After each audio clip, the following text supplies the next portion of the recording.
De retour sur le plateau de la Fête de la Science sur la place Bargemont de Marseille. Je suis désormais accompagnée de Théo, qui est doctorant en 3e année, la dernière. C'est bon, dernière ligne droite, on y croit. Il nous détaillera son sujet de thèse dans quelques instants. Et je suis accompagnée de 3 nouveaux élèves du lycée La Tour-Sainte, avec un premier élève qui va se présenter. Là, il est en pleine concentration. Nous t'écoutons. Comment tu t'appelles ? Je m'appelle Marwan Benezar, je suis au lycée de Tour-Sainte. En seconde A. C'est ça. Fais un petit coucou aux camarades de seconde A. Coucou. Parce que très fiers de leur classe.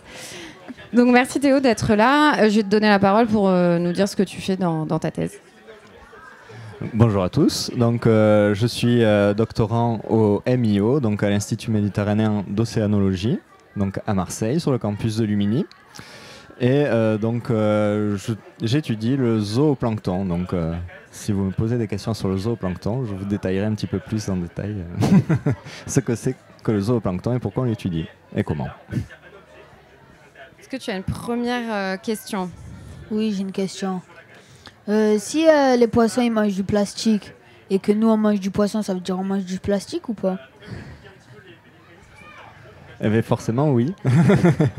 Donc, en fait, dans les organismes marins, tu as ce qu'on appelle une chaîne trophique. Donc, tu as les petits organismes qui mangent les plus gros organismes, etc., etc.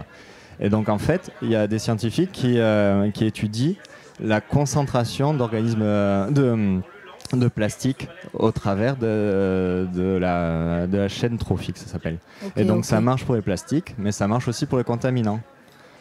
Donc, par exemple, tu vas avoir des petits organismes, on va dire du phytoplancton, qui va assimiler donc, des contaminants. Le zooplancton qui va manger le phyto, il va concentrer ces contaminants. Et ensuite, les poissons qui vont manger le zooplancton vont ensuite concentrer. Et jusqu'à les plus gros poissons, les thons par exemple, qui vont concentrer finalement le plus de contaminants. Et après, nous, normalement, on est censé manger on mange des organismes bien contaminés, voilà, bien concentrés. Voilà. On parle de zooplancton, mais tu sais ce que c'est le zooplancton ? Non, c'est quoi le zooplancton ? T'as aucune idée ? Aucune idée. T'as jamais entendu parler du zooplancton ? Non. T'habites à Marseille et t'as jamais entendu parler du zooplancton ? Jamais. C'est vrai ? Oui. Bon, alors tu vas nous expliquer, Théo, ce que c'est ? Donc,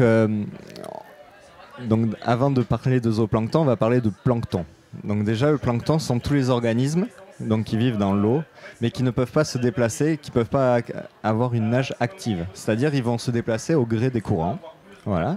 Donc, à partir de ce groupe-là, on peut séparer le plancton en 2 groupes, le phytoplancton et le zooplancton. Donc, le phytoplancton, ça va être des organismes qui vont être capables de faire de la photosynthèse. Donc là, normalement, vous savez ce que c'est en seconde, non ? Donc, c'est des organismes qui vont, à partir de l'énergie du soleil, de la lumière, qui vont être capables de faire de l'oxygène. Voilà. Donc, comme les plantes, les végétaux, voilà. Et ensuite, donc, le zooplancton, ça va être du plancton animal qui va en général se nourrir sur ces organismes phytoplanctoniques. Voilà. Ok, merci. Photosynthèse, tout ça, vous avez déjà vu un peu, non ? Au collège et en seconde, on voit. Est-ce que tu as une question, toi ? Oui, j'ai une question. Combien d'années vous allez faire pour étudier les zooplanctons et pourquoi vous voulez étudier les zooplanctons là ? Alors, donc, du coup, je suis en thèse. Et en thèse, tu travailles sur un sujet de recherche pendant 3 ans. Donc, pendant 3 ans, tu élabores un petit peu la problématique, tu fais tes expérimentations, et après, tu analyses toutes les données que tu as pu acquérir. Et pour, au final, produire une sorte de rapport de stage un peu plus complet, donc qui est la thèse, qu'ensuite tu vas défendre devant un jury, donc composé d'autres chercheurs spécialistes dans le domaine. Voilà. Et après, pourquoi le plancton ? Je sais pas. C'est parce que je suis parti un peu dans la biologie marine. C'est un domaine qui m'intéressait. Donc, au final, j'ai trouvé ce sujet de thèse. J'ai candidaté, j'ai été pris. Et donc, voilà. Maintenant, je travaille sur le zooplancton. Donc, juste pour préciser, tu as parlé de 3 années de thèse. Donc, ça, c'est après un master. C'est après une licence. Donc, vous qui êtes au lycée, vous allez dans 2 ans, un peu plus de 2 ans, devoir choisir ce que vous faites après, ce que vous faites après lycée. Donc c'est une licence en général, avec un master, et ensuite 3 années de thèse. Ce que Théo vient de... Donc pour un total de 8 années après le bac. Ça vous donne envie? Ça peut faire peur, mais quand on est passionné, ça va vite. Est-ce que tu as une question pour J'ai Théo? une question. Est-ce qu'il y a des espèces spécifiques en voie de disparition à cause de la pollution humaine? Alors oui, tu as des espèces qui sont... Enfin, tu pensais plutôt à quoi Des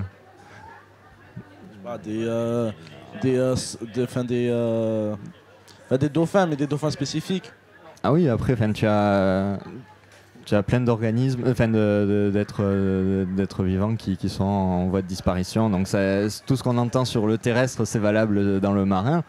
Et voilà, et donc c'est pour ça que c'est important d'avoir de mettre en place des suivis d'observation. Et par exemple, là, il y a pas si longtemps, j'étais en campagne en mer, donc sur un bateau de la flotte océanographique française, et il y avait des observateurs donc de cétacés, d'oiseaux qui en fait étaient sur le pont du bateau et qui regardaient s'ils voyaient des mammifères marins, voilà, tout ça pour savoir un petit peu combien il y en a, essayer de dénombrer, de voir où est-ce qu'ils sont, et afin de mieux les protéger.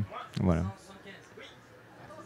De toute façon, on est un peu tous sujets au problème du changement climatique, et il y aura tous, on le subit tous d'une façon ou d'une autre, que ce soit par la diminution de ressources alimentaires, donc en mer, sur terre, partout.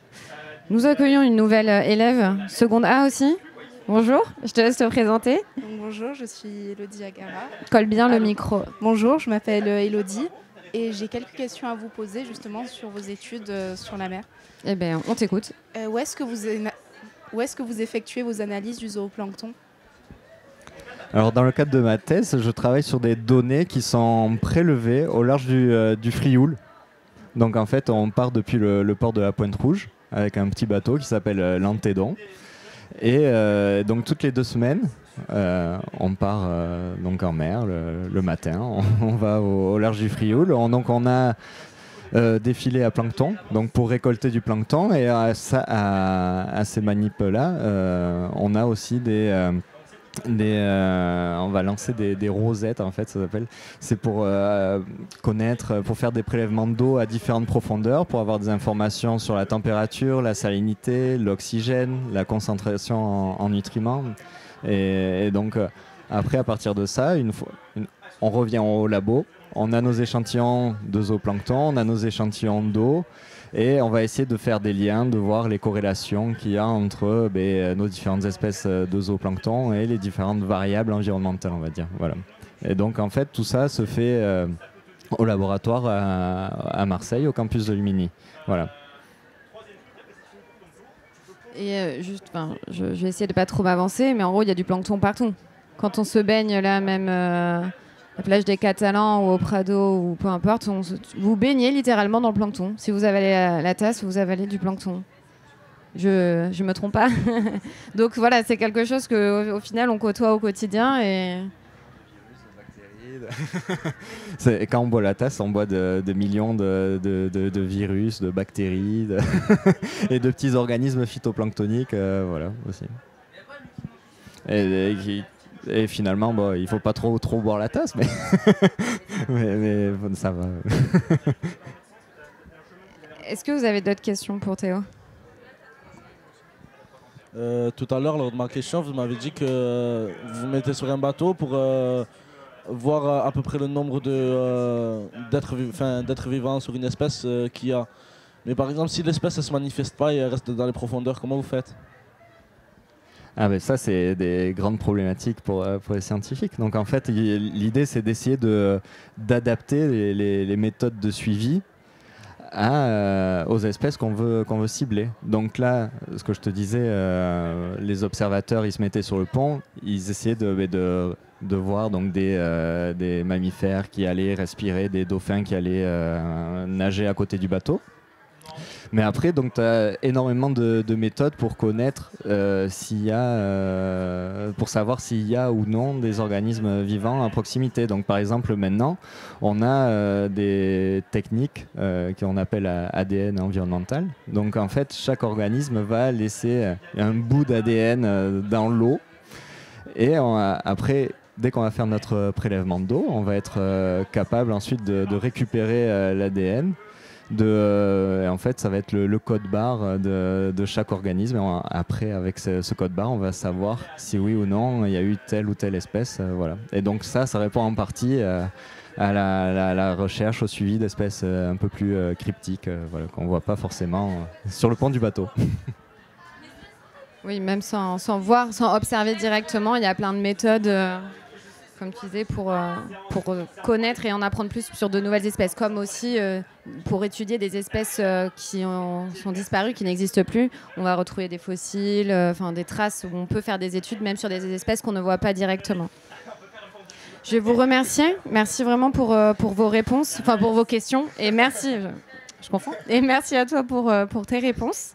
Et bonne fête de la science. J'espère que vous allez apprendre plein de choses aujourd'hui. Merci. Merci à vous et bonne journée.